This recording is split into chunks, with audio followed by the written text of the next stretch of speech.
Kerala ക്ലൈമറ്റിന് apt ആണോ contemporary designs? എന്താ സാറിൻ്റെ അഭിപ്രായം? അത് ടോട്ടലി നമുക്ക് കേരള ക്ലൈമറ്റിന് പറ്റില്ല എന്ന് പറയാൻ പറ്റില്ല. ഇപ്പം വാളിലേക്ക് ഡയറക്റ്റ് മഴവെള്ളം വീഴുന്ന സാഹചര്യങ്ങളുണ്ട്. ഈ സൺഷെയ്ഡ് എന്ന് പറയുന്നത് ഇപ്പം മിക്കപ്പോഴും ആ ഒരു വിൻഡോ വരുന്ന പൊസിഷൻ മാത്രമേ കൊടുക്കാറുള്ളൂ.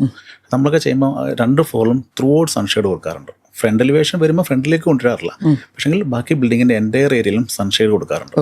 അത് നല്ല വിട്ടിൽ തന്നെ കൊടുക്കാറുണ്ട്.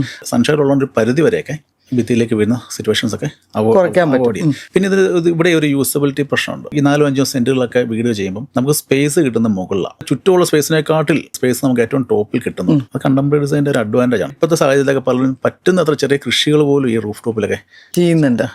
അപ്പം കണ്ടംപററി നമുക്ക് ഈ ചെറിയ സ്പേസ് തീർത്തും അങ്ങ് ഒഴിവാക്കാൻ പറ്റില്ല. ഭംഗിയുണ്ട്, ഭംഗിയേക്കാൾ ഉപരിയായിട്ട് ഇത്ര അഡ്വാൻറ്റേജ് ഉണ്ട്. മഴവെള്ളം ഡയറക്റ്റ് ഭിത്തിയിലേക്ക് വരാതിരിക്കാനുള്ള മാർഗ്ഗങ്ങൾ ചെയ്യുകയാണെങ്കിൽ കണ്ടംപററി ഡിസൈൻ നല്ലതാണ്. ഇത്തരം സ്പേസും കാര്യങ്ങളൊക്കെ കിട്ടും. പിന്നെ അതുപോലെ ചോർച്ചയുടെ ഒരു പ്രശ്നം വരുന്നുണ്ട്.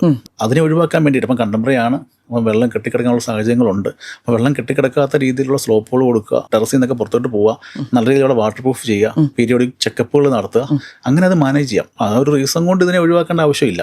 സ്പേസ് യൂട്ടിലൈസേഷൻ ആണ്, കാണാനുള്ള ഭംഗികളും പിന്നെ തീർച്ചയായിട്ടും കോസ്റ്റ് കുറവാണ്. റൂഫ് ടോപ്പിൻ്റെ കണ്ടംപററി ഡിസൈൻ വരുന്നുണ്ട്, കോസ്റ്റിനകത്ത് നല്ല വ്യത്യാസം വരുന്നുണ്ട്. അങ്ങനെയൊക്കെയുള്ള അഡ്വാൻറ്റേജുകൾ നമുക്ക് കിട്ടുന്നുണ്ട് കണ്ടംപററിയിൽ. അതുകൊണ്ട് കണ്ടംപററി പറ്റില്ല എന്നൊന്നും പറയാൻ പറ്റില്ല. നമുക്ക് വേണ്ട രീതിയിൽ മാനേജ് ചെയ്തെടുക്കുകയാണെങ്കിൽ അത് നല്ലത് തന്നെയാണ്.